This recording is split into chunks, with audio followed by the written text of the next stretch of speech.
Good morning, dear children. Today we are going to deal with chapter 4 Molecular Basis of Inheritance. അപ്പോൾ ഇതിൽ ഒരുപാട് terms 1 mark 2 marks ഇതിനൊക്കെ ചോദിക്കാറുണ്ട്. അപ്പോൾ ആദ്യം നമുക്ക് ടേംസ് പഠിക്കാം, എന്നിട്ട് നമുക്ക് ഡീപ്പ് സ്റ്റഡി ചെയ്യാം. Important terms. First one, gene. It is a segment of the DNA molecule that codes for a polypeptide chain. അപ്പോൾ ഡി എൻ എ മോളിക്യൂൾ നമുക്കറിയാം ജനറ്റിക് മെറ്റീരിയലാണ്. അതിൻ്റെ ഒരു തുണ്ടാണ്, ഒരു സെഗ്മെൻറ്റാണ്, ഒരു പാർട്ടാണ് ഒരു ജീൻ എന്ന് പറയുന്നത്.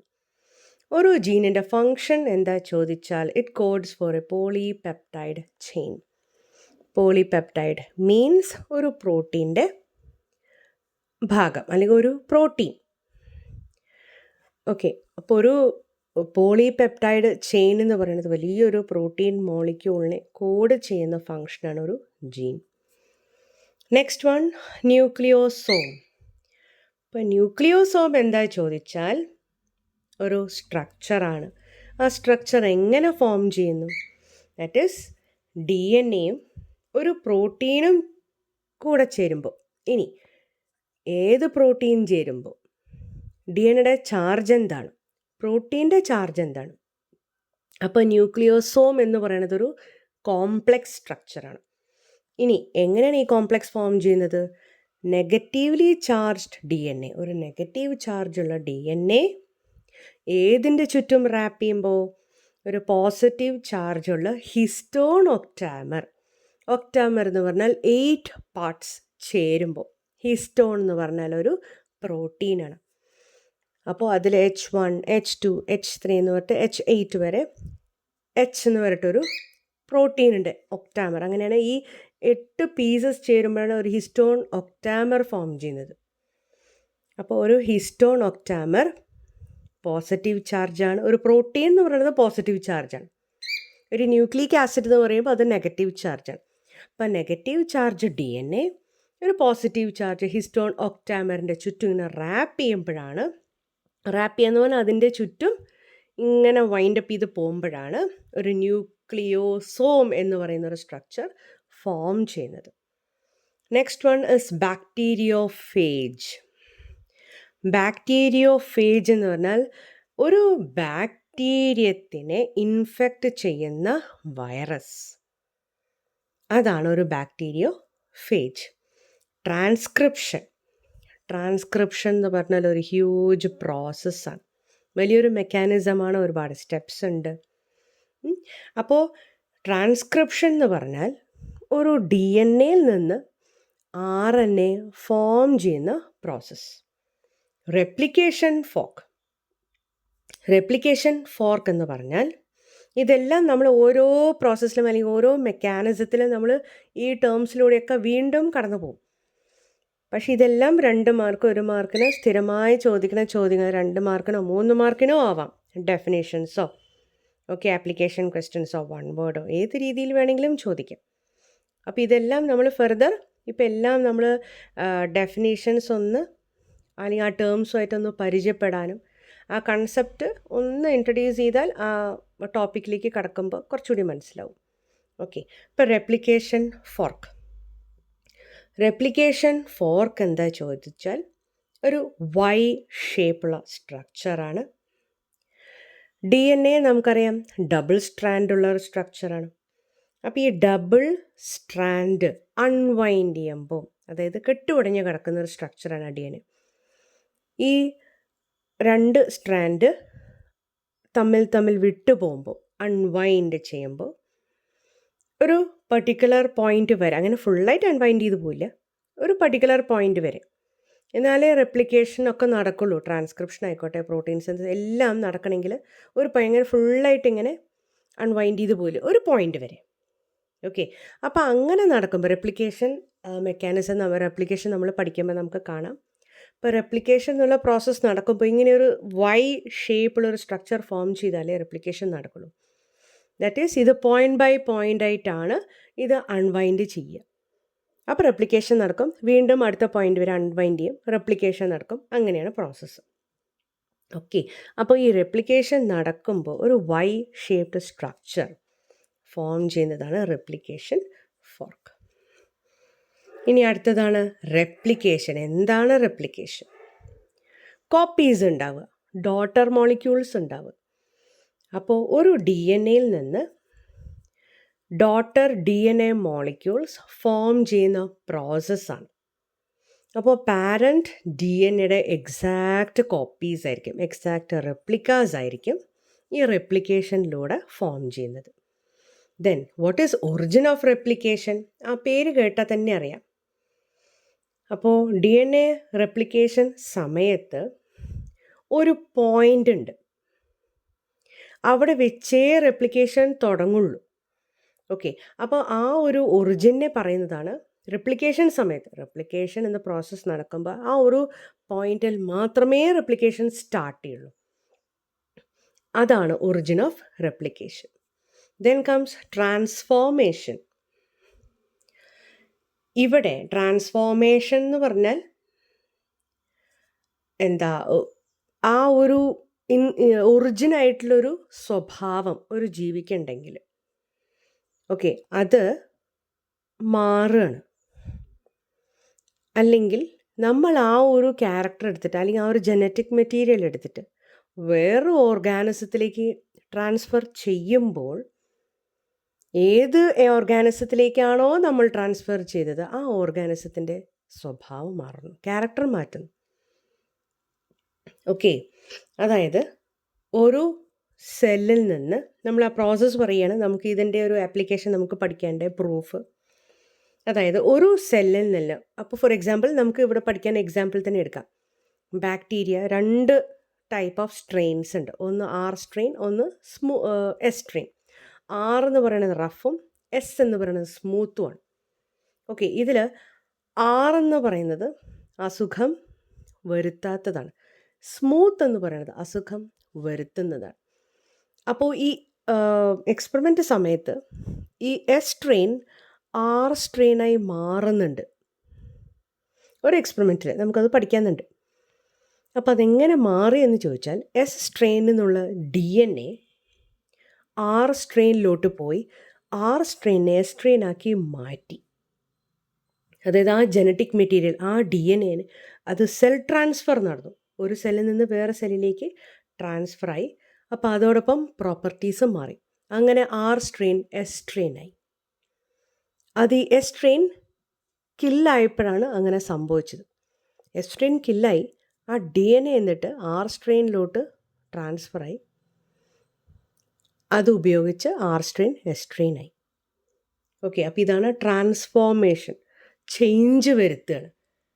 പ്രോപ്പർട്ടീസ് പിന്നീട് ചേഞ്ച് വന്നു ആ D N A material introduce ചെയ്തപ്പോൾ. ഇനി ട്രാൻസ്ലേഷൻ. ട്രാൻസ്ലേഷൻ എന്ന് പറഞ്ഞാൽ പ്രോട്ടീൻ സിന്തസിസ് ആണ്. ഇതിലും ധാരാളം സ്റ്റെപ്സ് ഉണ്ട്. ദാറ്റ് ഈസ് അമിനോ ആസിഡ്സിനെ ഓരോന്നായിട്ട് കണക്ട് ചെയ്ത് ഒരു പോളിപെപ്റ്റൈഡ് ചെയിൻ ഉണ്ടാക്കുന്ന പ്രോസസ്സാണ്. ഇതിന് D N A, R N A, enzymes, amino acids, T R N A ഇതെല്ലാം വേണം. അപ്പോൾ അമിനോ ആസിഡ്സിനെ ഓരോന്നോരോന്നായി അസംബിൾ ചെയ്ത് പെപ്റ്റൈഡ് ബോണ്ട് വഴി ജോയിൻ ചെയ്ത് ടി ആർ എൻ എ ഉപയോഗിച്ചിട്ടാണ് അതിൻ്റെ ആ സീക്വൻസ് തീരുമാനിക്കുന്നത്. ടി ആർ എൻ എയാണ് മെസഞ്ചർ മോളിക്യൂൾ. അപ്പോൾ ആ സീക്വൻസ് പ്രകാരം അതാത് അമിനോ ആസിഡിനെ കൊണ്ടുവന്ന് ജോയിൻ ചെയ്ത് പ്രോട്ടീൻ, ഒരു പോളിപെപ്റ്റൈഡ് ചെയിൻ ഉണ്ടാവുന്ന പ്രോസസ്സാണ് ട്രാൻസ്ലേഷൻ. ഇത് ഡി എൻ എയിൽ നിന്ന് ആർ എൻ എ വായിക്കും, എം ആർ എൻ എ വായിച്ച് ടി ആർ എൻ എ ആ ന്യൂക്ലിയോസോമിൽ നിന്ന് അതാത് അമിനോ ആസിഡ്സിനെ കൊണ്ടുവന്ന് ജോയിൻ ചെയ്യും. Then comes silent mutations. Silent mutations എന്ന് പറഞ്ഞാൽ മ്യൂട്ടേഷൻ സംഭവിക്കും, പക്ഷേ പ്രോട്ടീൻ മോളിക്യൂൾസിൽ ഒരു ചേഞ്ചും വരില്ല. ഇതാണ് സൈലൻറ്റ് മ്യൂട്ടേഷൻസ്. ഇനി ഫ്രെയിം ഷിഫ്റ്റ് മ്യൂട്ടേഷൻ, അതായത് ഒരു DNA മോളിക്യൂളിൽ 1-2 നൈട്രജൻ ബേസുകൾ ആഡ് ചെയ്യുകയോ ഡിലീറ്റ് ആവുകയോ ചെയ്താൽ നമ്മൾ DNA റീഡ് ചെയ്യുന്ന ആ ഫ്രെയിം അല്ലെങ്കിൽ ആ ജനറ്റിക് കോഡ് അത് മാറും. ആ റീഡിങ് കാരണം ഒന്ന് കൂടിയാൽ ഫ്രെയിം ഷിഫ്റ്റ് ആവും, ഒന്ന് കുറഞ്ഞാൽ അപ്പോഴും ഫ്രെയിം ഷിഫ്റ്റ് ആവും. ഓക്കെ, അപ്പോൾ ആ ഒരു ജനറ്റിക് കോഡ് അല്ലെങ്കിൽ ആ ഒരു റീഡിങ് ഫ്രെയിം ചേഞ്ച് ആകുമ്പോൾ ഉണ്ടാകുന്ന പ്രോട്ടീൻ, ആ ഉണ്ടാകുന്ന പ്രോട്ടീനിൽ അമിനോ ആസിഡ്സ് ഉണ്ടായത് മാറും. അപ്പോൾ അതിനനുസരിച്ച് പ്രോട്ടീൻ മാറും. അപ്പോൾ പ്രോട്ടീൻ മോളിക്യൂൾ ചേഞ്ച് ചെയ്യുന്നത് 1-2 ബേസസ് ആഡ് ചെയ്യുമ്പോഴോ ഡിലീറ്റ് ചെയ്യുമ്പോഴോ. അപ്പോൾ അങ്ങനത്തെ ഒരു മ്യൂട്ടേഷനെ പറയുന്നതാണ് ഫ്രെയിം ഷിഫ്റ്റ് മ്യൂട്ടേഷൻ.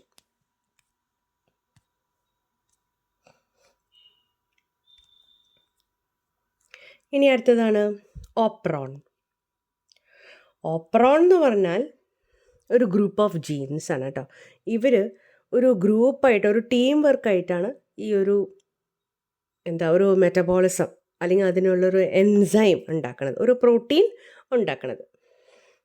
അപ്പോൾ ഇവർ ഒരു എൻസൈം എന്ന് പറയുന്നത് ഓരോ പ്രോട്ടീനാണ് നമുക്കറിയാം. അതൊരു ഫങ്ഷൻ ചെയ്യാൻ വേണ്ടിയിട്ടാണ് ഈ എൻസൈം ഉണ്ടാക്കണത്. ഓക്കെ, അപ്പോൾ ഒരു ഓപ്പറോൺ എന്ന് പറഞ്ഞാൽ എ സെറ്റ് ഓഫ് ജീൻസ് ആണ്, ഒരു ഗ്രൂപ്പ്, ഒരു ജീൻസിൻ്റെ ഒരു ടീമാണ്. ഈ ജീൻസ് ഒരു യൂണിറ്റായിട്ട് ഫങ്ഷൻ ചെയ്യും. ഏറ്റൊരു മെറ്റബോളിക് പാത്വേ അവർ നടത്തും. മെറ്റബോളിക് പാത്വേ നടത്തുമ്പോൾ നമുക്കറിയാം എൻസൈംസ് വേണം. ഓക്കെ, അപ്പോൾ എൻസൈംസ് ഉണ്ടാക്കുന്ന ഒരു ഗ്രൂപ്പ് ഓഫ് ജീൻസ് ആണ് ഓപ്രോൺ. Constitutive genes. അപ്പോൾ കോൺസ്റ്റിറ്റ്യൂട്ടീവ് ജീൻസ് പറഞ്ഞാൽ ഇവർ സ്ഥിരമായിട്ട് വേണം, ഇവരെപ്പോഴും വേണം. ഒരു സെല്ലിൻ്റെ പ്രവർത്തനത്തിന് ഈ ജീൻസ് എപ്പോഴും വേണം.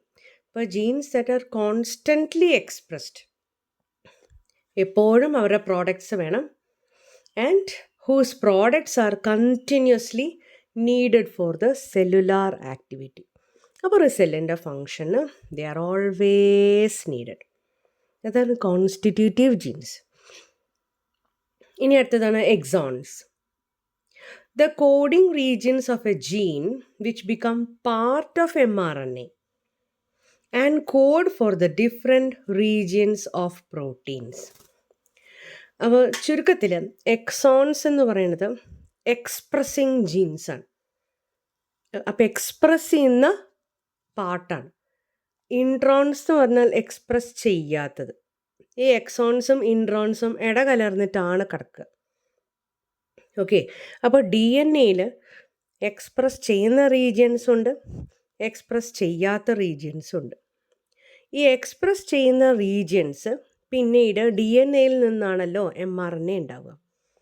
ഈ DNAയിലുള്ള എക്സ്പ്രസ് ചെയ്യുന്ന റീജിയൻസ്, കോഡിംഗ് റീജിയൻസ് മാത്രം mRNAയിലോട്ട് വരും. എന്നിട്ട് mRNAയിൽ നിന്ന് കണ്ടിന്യൂസ് ആയിട്ട് ഒരു പ്രോട്ടീൻ, ഒരു പോളിപെപ്റ്റൈഡ് ചെയിൻ ഉണ്ടാവും. Okay, but the coding regions of a gene which become a part of mRNA and code for the protein. ഇനി ഇൻട്രോൺസ് പറഞ്ഞാലോ, നമ്മൾ നേരത്തെ പറഞ്ഞ പോലെ DNAയിലുള്ള ഭാഗം നോൺ കോഡിംഗ് റീജിയൻസ്. അത് പക്ഷേ പ്രോസസ്സ് ചെയ്യുന്ന സമയത്ത്, പ്രോസസ്സിങ് പറഞ്ഞാൽ എന്താ ചോദിച്ചാൽ എക്സോൺസിനെ തമ്മിൽ ജോയിൻ ചെയ്യിപ്പിച്ച് ഇൻട്രോൺസിനെ, നോൺ എക്സ്പ്രസിങ് റീജിയൻസിനെ എല്ലാം കളഞ്ഞ് ആ mRNA ആയിട്ട് മാറുന്നു. ഓക്കെ, അത് mRNA അല്ലെങ്കിൽ ന്യൂ mRNA അങ്ങനെയൊക്കെ പറയും. പുതിയ mRNA ആണിത്. അപ്പോൾ ഒരു ജീനിലെ നോൺ കോഡിംഗ് റീജിയൻസിനെല്ലാം DNA ഉണ്ടാകുന്നു, അത് mRNAയിലോട്ട് വരുന്നില്ല. അത് mRNA പ്രോസസ്സ് ചെയ്യുന്ന സമയത്ത് അത് റിമൂവ് ആയി പോകും. അതാണ് ഇൻട്രോൺസ്. Then comes splicing. നമ്മൾ നേരത്തെ പ്രോസസ്സിങ് ഓഫ് mRNA പറഞ്ഞില്ലേ, അതിലൊരു സ്റ്റെപ്പാണ് സ്പ്ലൈസിങ്. നേരത്തെ പറഞ്ഞ പോലെ DNA ഇൻട്രോൺസും എക്സോൺസും ഇടകലർന്നിട്ടുണ്ടാവുമെന്ന് പറഞ്ഞു. ഈ ഇൻട്രോൺസിനെ റിമൂവ് ചെയ്ത് എക്സോൺസിനെ ജോയിൻ ചെയ്യുന്നൊരു പ്രോസസ്സാണ് splicing. Then comes codon. Codon എന്ന് പറഞ്ഞാൽ 3 ന്യൂക്ലിയോടൈഡ്സ് ചേർന്നിട്ട് ഉണ്ടാവുന്നൊരു സീക്വൻസ് ആണ് ഒരു കോഡോൺ. 3 നൈട്രജൻ ബേസുകൾ ചേർന്ന് ഉണ്ടാവുന്നതാണ് ഒരു കോഡോൺ. ഫോർ എക്സാമ്പിൾ AUG അല്ലെങ്കിൽ AGG അല്ലെങ്കിൽ GAG, UAA, ഇതെല്ലാം നൈട്രജൻ ബേസുകൾ. യുറാസിൽ, അഡനിൻ, നമ്മളിതൊക്കെ ATGC നമ്മൾ പറയാറില്ലേ, adenine, thymine, guanine, cytosine, uracil അല്ലേ. ഈ 5 നൈട്രജൻ ബേസസ് mRNAയിലുള്ള നൈട്രജൻ ബേസുകൾ, 3 നൈട്രജൻ ബേസുകൾ ചേർന്ന് ഉണ്ടാവുന്ന ഒരു കോഡാണ്, ഒരു സെറ്റാണ് ഒരു കോഡോൺ. ഈ ഒരു കോഡോൺ ആണ് ഒരു സ്പെസിഫിക് ആയിട്ടുള്ള ഒരു അമിനോ ആസിഡിനെ ഉണ്ടാക്കുന്നത്, കോഡ് ചെയ്യുന്നത്. ഇപ്പോൾ sequence of 3 nucleotides in mRNA that codes for a particular amino acid. Then comes anticodon. ഇനി ആൻറ്റികോഡോൺ, കോഡോണിൻ്റെ ജസ്റ്റ് കോംപ്ലിമെൻ്ററി, നമ്മളെപ്പോഴേക്കും ഓപ്പോസിറ്റ് എന്ന് പറയാൻ പാടില്ല, കോംപ്ലിമെൻ്ററി ആയിട്ടുള്ള നൈട്രജൻ ബേസുകൾ എവിടെ കാണും? tRNAയിൽ കാണും. നമ്മൾ നേരത്തെ പറഞ്ഞിരുന്നു, അതായത് mRNAയിലുള്ള കോഡ് റീഡ് ചെയ്ത് tRNA ആ സീക്വൻസ് പ്രകാരമുള്ള അമിനോ ആസിഡിനെ കൊണ്ടുവരും എന്ന് പറഞ്ഞു അല്ലേ, ട്രാൻസ്ലേഷൻ സമയത്ത്. അപ്പോൾ tRNA വായിച്ചിട്ട് അതെങ്ങനെയാണ് വായിക്കുക? ഈ mRNAയിലുള്ള കോംപ്ലിമെൻ്ററി ആയിട്ടുള്ള നൈട്രജൻ ബേസുകൾ എവിടെയുണ്ട്? tRNAയിലുണ്ടാവുന്നു. ഓക്കെ, അപ്പോൾ ആ ഒരു സീക്വൻസ് ഓഫ് ന്യൂക്ലിയോടൈഡ്സ്, 3 ന്യൂക്ലിയോടൈഡ്സിനെ പറയുന്നതാണ് ആൻറ്റികോഡോൺ. Then comes satellite DNA. Satellite DNA എന്ന് പറഞ്ഞാൽ DNA-യിൽ ചില സീക്വൻസസ് ഉണ്ട്, റിപ്പീറ്റഡായിട്ട് കുറേ എണ്ണം കാണും, പക്ഷെ ഒന്നിനും കൂടിയില്ല, ഒരു പ്രോട്ടോന്. പക്ഷെ അതിൻ്റെ ഫങ്ഷൻ ഇപ്പോഴും കംപ്ലീറ്റായി കണ്ടുപിടിച്ചിട്ടില്ല എന്നാണ് പറയപ്പെടുന്നത്. ഇപ്പോഴും ഒരു പ്രോട്ടീനെയും അത് കോഡ് ചെയ്യുന്നില്ല. പക്ഷേ ഹ്യൂമൻ ജീനോമിൻ്റെ വലിയൊരു ഭാഗം കോൺസ്റ്റിറ്റ്യൂട്ട് ചെയ്യും ഈ സാറ്റലൈറ്റ് DNA. ഓക്കെ, അപ്പോൾ റിപ്പറ്റേറ്റീവ് DNA സീക്വൻസസ് ആണ്, പക്ഷെ പ്രോട്ടീനെയൊന്നും കോഡ് ചെയ്യില്ല. ഹ്യൂമൻ ജീനോമിൻ്റെ വലിയൊരു ഭാഗമാണ്, വലിയൊരു പോർഷനാണ് satellite DNA. Then DNA polymorphism. Polymorphism എന്ന് പറഞ്ഞാൽ തന്നെ ഡിഫറെൻറ്റ് ടൈപ്സ്, അതാണ് അതിൻ്റെ അർത്ഥം. അപ്പോൾ ഇത് ജനറ്റിക് ലെവലിലുള്ള ഡിഫറെൻറ്റ് ടൈപ്സ് ആണ് ഈ പറയണത്.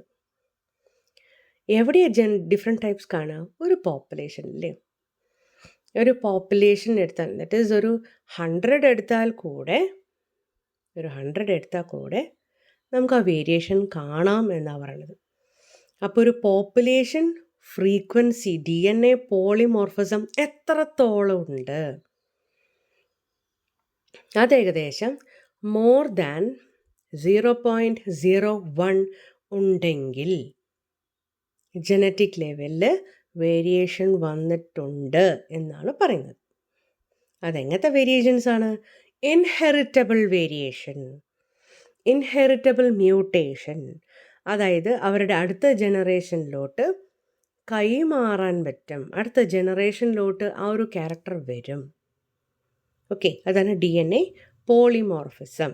That is the variation at genetic level where an inheritable mutation is observed in a population in a frequency greater than 0.01. Then comes DNA and RNA.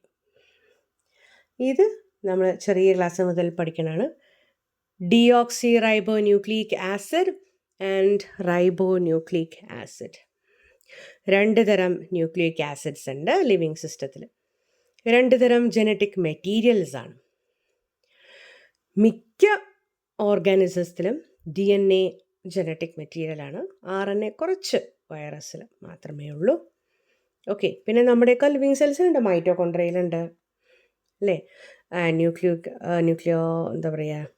ന്യൂക്ലിയോസോമിലുണ്ട്, പിന്നെന്താ ഈ എൻഡോപ്ലാസ്മിക് റെറ്റിക്കുലത്തിൽ. അപ്പോൾ എല്ലാത്തിലും ചെറിയ ചെറിയ തോതിൽ RNA ഉണ്ട്. അപ്പോൾ പിന്നെ നമുക്ക് ട്രാൻസ്ലേഷൻ ഈ സമയത്തൊക്കെ RNA വേണം. RNA ഒരു നമ്മുടെ ശരീരത്തിലെ ഒരു ജനറ്റിക് മെറ്റീരിയൽ ആയിട്ടല്ല, പക്ഷെ വേറെ പല ഫങ്ഷൻസ് ചെയ്യാൻ വേണ്ടിയിട്ടാണ് ഈ RNA. ഓക്കെ, അതായത് tRNA, transfer RNA, Messenger RNA എന്ന രീതിയിൽ. പിന്നെ സിന്തറ്റിക് RNA, അതായത് സിന്തസൈസ് ചെയ്യാൻ വേണ്ടിയിട്ട്. ട്രാൻസ്ലേഷൻ സമയത്ത് sRNA എന്നിട്ട് നമ്മൾ കാണും. ഓക്കെ, അപ്പോൾ ഇവിടെ RNAയുടെ ഫങ്ഷൻസ് എന്ന് പറയുന്നത് ഇത് ഒരു സെപ്പറേറ്റ് ചോദിക്കാറുണ്ട്. RNAയുടെ ഫങ്ഷൻസ് എന്ന് പറയുന്നത്. അപ്പോൾ RNA ഒരു മെസ്സഞ്ചർ മോളിക്യൂളായിട്ടാണ് സാധാരണഗതിയിൽ അല്ലെങ്കിൽ കൂടുതലായിട്ട് ഫങ്ഷൻ ചെയ്യാറുള്ളത്.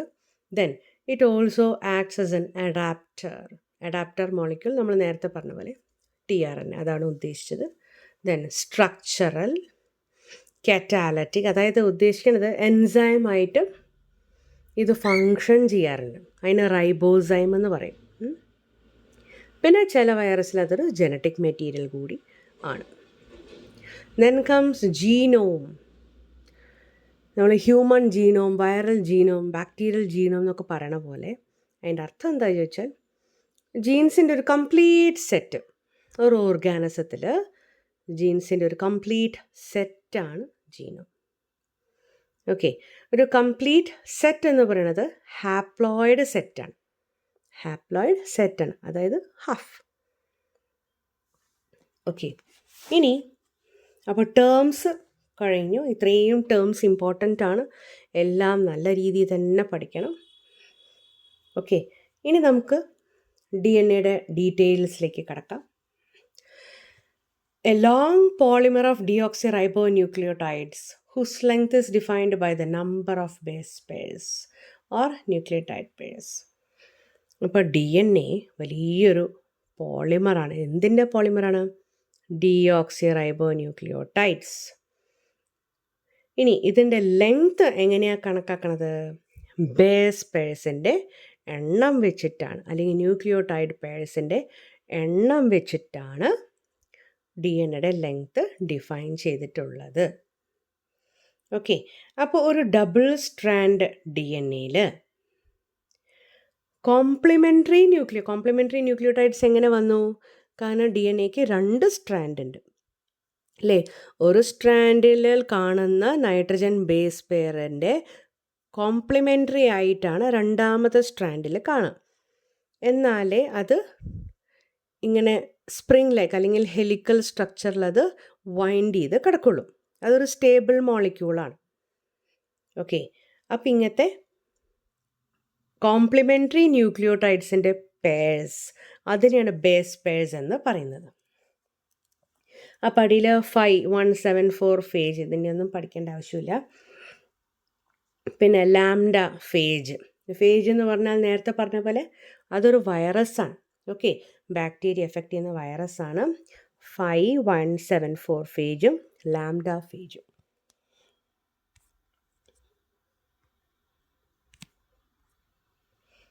അതേമാതിരി എസ്ക്രീഷ്യ കോലി, ഇത് നമുക്കറിയാം അല്ലേ? Then 4.6 × 10⁻⁶ base purse. Human beings 3.3 × 10⁹ base purse. Haploid നമ്പറാണ് കേട്ടോ. അപ്പോൾ DNA ആരാണ് കണ്ടുപിടിച്ചത്? DNAയുടെ സ്ട്രക്ചർ പ്രപ്പോസ് ചെയ്ത് നമുക്കറിയാം അല്ലേ? ആരാണ്? Watson and Crick. നമ്മൾ പഠിച്ചു, നമ്മൾ ചെറിയ ക്ലാസ്സിലേ പഠിക്കുന്നത്. പക്ഷേ DNA ആരാണ് ഡിസ്കവർ ചെയ്തത്? ആരാണ് കണ്ടുപിടിച്ചത്? ഫ്രെഡറിക് മേഷർ 1869. അതൊരു അസിഡിക് സബ്സ്റ്റൻസ് ആണെന്ന് മനസ്സിലായി. ന്യൂക്ലിയസിൽ കാണുന്ന സ്ട്രക്ചറാണെന്നറിയാം. അതുകൊണ്ട് ന്യൂക്ലിയസിൽ കാണുന്നതുകൊണ്ട് ആദ്യം പേരിട്ടത് ന്യൂക്ലിയൻ എന്നാണ്. ആസിഡിക് സബ്സ്റ്റൻസ് ആയതുകൊണ്ടാണ് അതിന് എന്ത് ചാർജ് വന്നു? നെഗറ്റീവ് ചാർജ് വന്നു. ഇനി structure of a polypeptide chain, polynucleotide chain. അപ്പോൾ നോക്കാം, ഡബിൾ സ്ട്രാൻഡഡ് ആണ്, ഹെലിക്കൽ സ്ട്രക്ചറാണ്, സ്പ്രിങ് ലൈക്ക് സ്ട്രക്ചറാണ്. 2 പോളിന്യൂക്ലിയോടൈഡ് ചെയിൻസ് ഉണ്ട്. എൻടാങ്കിൾഡ് ആണ്, അല്ലെങ്കിൽ ഹെലിക്കൽ പാറ്റേണിൽ അറേഞ്ച് ചെയ്തിരിക്കുന്നു. 2 ചെയിൻസിലും കോംപ്ലിമെൻ്ററി ന്യൂക്ലിയോടൈഡ്സ് ആണ് ഉള്ളത്. ഓരോ ന്യൂക്ലിയോടൈഡിലും 3 കോമ്പണൻസ് ഉണ്ട്. ഒരു നൈട്രോജീനസ് ബേസ്, ഒരു ഡിയോക്സിറൈബോസ് ഷുഗർ. ഇത് സ്ഥിരമായിട്ട് ചോദിക്കാറുള്ള ചോദ്യമാണ് കേട്ടോ. Each nucleotide has 3 components: a nitrogenous base, a deoxyribose sugar, which is a pentose sugar, 5-carbonate sugar, a phosphate group, which is derived from sulfuric acid. Then nitrogenous base are of 2 types. ഏതൊക്കെയാ? ഒന്ന് പ്യൂറിൻസ്, adenine and guanine. പിന്നെ ഒന്ന് പിറിമിഡൈൻസ്, അത് cytosine and തൈമീൻ. പിന്നെ വരുന്നത് പ്യൂറിൻസും പിറിമിഡൈൻസും common ആയിട്ട് DNA-യിലും RNA-യിലും കാണുന്നതാണ്. അതിൽ RNA-യിൽ മാത്രം തൈമീൻ്റെ പകരം യുറാസിലാണ് കാണുക. ഓക്കെ, അപ്പോൾ DNA-യിൽ തൈമീൻ കാണുകയാണെങ്കിൽ RNA-യിൽ അതിൻ്റെ പകരം കണ്ടത് യുറാസിലാണ്. ഓക്കെ, ഇനി ഈ നൈട്രോജീനസ് ബേസുമായി ലിങ്ക് ചെയ്ത് കാണുന്ന ഒരു പെൻഡോസ് ഷുഗർ ആണ് DNA-യിൽ കാണുന്നത്, ഡിയോക്സിറൈബോസ് ഷുഗർ. ആൻഡ് ഈ നൈട്രജൻ ബേസിൻ്റെ കൂടെ ഈ ഡിയോക്സിറൈബോസ് ഷുഗർ എങ്ങനെയാണ് ലിങ്ക് ചെയ്തിട്ടുള്ളത്? N glycosidic linkage. ഇത് പഠിക്കണം കേട്ടോ. Nitrogen base plus deoxyribose sugar എന്താണ്? ന്യൂക്ലിയോസൈഡ്. അതെങ്ങനെ ഫോം ചെയ്തു? ഒരു ബോണ്ട് വഴി ഫോം ചെയ്തു. What is the name of the bond? N glycosidic linkage. Okay, ഇനി അപ്പോൾ ഒരു ഫോസ്ഫേറ്റ് ഗ്രൂപ്പ് ഫോസ്ഫോറിക് ആസിഡ് ഉണ്ടായി എന്ന് പറഞ്ഞു. ഇനി നോക്കാം, ന്യൂക്ലിയോസൈഡിൻ്റെ 5' OH ന്യൂക്ലിയോസൈഡിൻ്റെ, അതായത് 5' 3' നമ്മൾ കഴിഞ്ഞ നിങ്ങൾ വരുന്നേ ഉള്ളൂ. അപ്പോൾ 5' എന്ന് പറയുന്നത് അതിൻ്റെ ഡയറക്ഷൻ ആട്ടോ, അതിൻ്റെ ഓറിയൻറ്റേഷനാണ്. 5' ഒരു എൻഡ് 5' എന്ന് പറയും, ഒരു എൻഡ് 3' എന്ന് പറയും കേട്ടോ. അപ്പോൾ 5' എൻഡിലുള്ള ഹൈഡ്രോക്സിൽ ഗ്രൂപ്പ് OH ഒരു ന്യൂക്ലിയോസൈഡിൻ്റെ 5' OHലായിട്ടാണ് ഒരു ഫോസ്ഫേറ്റ് ഗ്രൂപ്പ് അറ്റാച്ച് ചെയ്തിട്ടുള്ളത്. ഓക്കെ, ഒരു ന്യൂക്ലിയോസൈഡിൻ്റെ 5' OHലാണ് ഫോസ്ഫേറ്റ് ഗ്രൂപ്പ് അറ്റാച്ച് ചെയ്തിട്ടുള്ളത്. ഈ ഫോസ്ഫോറിക് ആസിഡിൽ നിന്ന് ഒരു വാട്ടർ മോളിക്യൂൾ പോകുമ്പോഴാണ് ഒരു ഫോസ്ഫേറ്റ് ഗ്രൂപ്പ് ഉണ്ടാകുന്നത്. ഓക്കെ, ഇനി എങ്ങനെയാണ് അറ്റാച്ച് ചെയ്യുന്നത്? ഫോസ്ഫോ എസ്റ്റർ ലിങ്കേജ് വഴിയാണ്. ഫോസ്ഫോ എസ്റ്റർ ലിങ്കേജ് വഴിയാണ്. ഓക്കെ, ഇനി ആ ഫോസ്ഫോ എസ്റ്റർ ലിങ്കേജ് വഴി ഫോം ചെയ്യുമ്പോഴൊരു ന്യൂക്ലിയോടൈഡ് ഫോം ചെയ്യുന്നത്. ഓക്കെ, അപ്പോൾ nucleoside plus phosphate gives nucleotide. 2 nucleotides എങ്ങനെയാണ് ചേരുന്നത്? അതായത് തമ്മിൽ ഒരു ചെയിൻ ആണല്ലോ, ഒരു സ്ട്രെയിൻ സ്ട്രക്ചർ ആണല്ലോ, അപ്പോഴല്ലേ ഒരു പോളി ന്യൂക്ലിയോടൈഡ് ഫോം ചെയ്യുന്നത്. അതെങ്ങനെയാണ് ഫോം ചെയ്യുന്നത്? 3' 5' ഫോസ്ഫോഡയസ്റ്റർ ലിങ്കേജ്. അതായത് ഒരു ന്യൂക്ലിയോടൈഡിൻ്റെ 3'ഉം അടുത്ത് കിടക്കുന്ന ന്യൂക്ലിയോടൈഡിൻ്റെ 5' ഡയറക്ഷൻ. ഓക്കെ, അപ്പോൾ ഈ 3'ഉം 5'ൻ്റെയും ഫോസ്ഫേറ്റ് ഗ്രൂപ്പ്, അതാണ് ഫോസ്ഫോഡയസ്റ്റർ ലിങ്കേജ്. അതായത് 3'ൻ്റെ ഫോസ്ഫേറ്റും 5'ൻ്റെ ന്യൂക്ലിയോസൈഡും, അതായത് ആ ഹൈഡ്രോക്സിൽ ഗ്രൂപ്പ്. അപ്പോൾ ഇത് തമ്മിൽ ചേരുമ്പോഴാണ് ഒരു ഡൈ ന്യൂക്ലിയോടൈഡ് ഫോം ചെയ്യുന്നത്. ഇപ്പോൾ 2 ന്യൂക്ലിയോടൈഡ്സ് എങ്ങനെയാണ് ചേരുന്നത് വെച്ചാൽ ഫോസ്ഫോഡയസ്റ്റർ ലിങ്കേജ് വഴി, ഫോസ്ഫോഡയസ്റ്റർ ലിങ്കേജ് വഴി ആണ് ഫോം ചെയ്തത്. അപ്പം ഇങ്ങനെ ഒരുപാട് ന്യൂക്ലിയോടൈഡ്സ് തമ്മിൽ ചേർന്ന് ഒരു പോളി ന്യൂക്ലിയോടൈഡ് ഫോം ചെയ്യുന്നു. ഇനി അപ്പോൾ ഒരു പോളി ന്യൂക്ലിയോടൈഡ് ചെയിൻ എങ്ങനെയാണ് ചോദിച്ചാൽ, ഒരു പോളി ന്യൂക്ലിയോടൈഡ് ചെയിനിൻ്റെ 5' എൻഡിൽ ഒരു ഷുഗർ മോളിക്യൂളുണ്ട്. ഓക്കെ, ഷുഗർ മോളിക്യൂളിൻ്റെ എൻഡാണ് 5', പിന്നെ ഒരു ഫോസ്ഫേറ്റ് ഗ്രൂപ്പുണ്ട്, പിന്നെ അതിൻ്റെ മറ്റേ അറ്റം ദാറ്റ് ഈസ് 3' എൻഡ്. 3' എൻഡിൽ ഒരു ഹൈഡ്രോക്സിൽ ഗ്രൂപ്പ് ഉണ്ട്. ഓക്കെ, ഒരു ഹൈഡ്രോക്സിൽ ഗ്രൂപ്പ് ഉണ്ട്. പിന്നെ പോളിന്യൂക്ലിയോടൈഡിൻ്റെ ബാക്ക് ബോൺ, അത് വേറെ ചോദിച്ചിട്ടുണ്ട്. ഒരു പോളിന്യൂക്ലിയോടൈഡിൻ്റെ ബാക്ക് ബോൺ എന്തൊക്കെ വെച്ച് ഫോം ചെയ്യുന്നു? Sugar and phosphates. ഓക്കെ, ഇതിൽ ലാഡർ ആരാണ് ഫോം ചെയ്യുന്നത്? ലാഡർ ഫോം ചെയ്യുന്നത് നൈട്രജൻ ബേസുകളാണ്, അല്ലെങ്കിൽ നൈട്രജൻ ബേസുകളാണ് ഈ ബാക്ക് ബോണിൻ്റെ ഓരോ സ്റ്റെപ്പ് എന്ന് പറയുന്നത്. ഇനി ഇതും ഒരു സെപ്പറേറ്റ് ക്വസ്റ്റ്യനായി ചോദിച്ചിട്ടുണ്ട്. Nitrogen base plus pento sugar gives nucleoside. Adenine plus deoxyribose sugar gives adenosine. Guanine plus deoxyribose sugar gives guanosine. Cytosine plus deoxyribose sugar gives cytidine.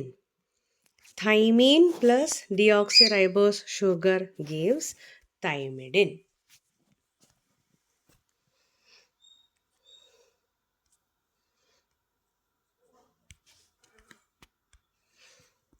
ഇനി അടുത്തത് ഒരു ന്യൂക്ലിയോടൈഡ് എങ്ങനെ ഫോം ചെയ്യുന്നു? Nucleoside plus phosphate gives nucleotide. Adenosine plus phosphate gives adenylic acid. Guanosine plus phosphate gives guanylic acid. Cytidine plus phosphate gives cytidyllic acid. Thymidine plus phosphate gives thymidyllic acid. 3' end ഞാൻ പറഞ്ഞു, താഴെ structure കണ്ടാൽ അറിയാം. C 5' എൻഡിൽ phosphate group, ഒരു free ഗ്രൂപ്പാണ്, free മൊയിറ്റി എന്നാണ് അതിനെ പറയുക. 3' എൻഡിൽ നോക്കൂ, ഒരു ഹൈഡ്രോക്സിൽ ഗ്രൂപ്പ് ഉണ്ട്, OH ഗ്രൂപ്പ് കണ്ടു. അപ്പോൾ ഇതേപോലെ അടുത്ത് കിടക്കുന്ന ന്യൂക്ലിയോടൈഡ്സ് ഇതുണ്ടോ, ഓരോ ന്യൂക്ലിയോസൈഡാണിത്. ഓരോ ന്യൂക്ലിയോസൈഡ് തമ്മിൽ ചേർന്നത് ഇതുമാതിരി 5' 3' എൻഡിൽ ചേർന്നിട്ടാണ് കണ്ടോ.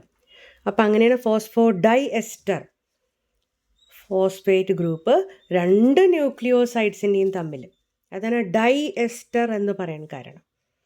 സി അപ്പോൾ 3' എൻഡ് നോക്കൂ, ഒരു പോളി ന്യൂക്ലിയോടൈഡിൻ്റെ ഒരു എൻഡാണ്.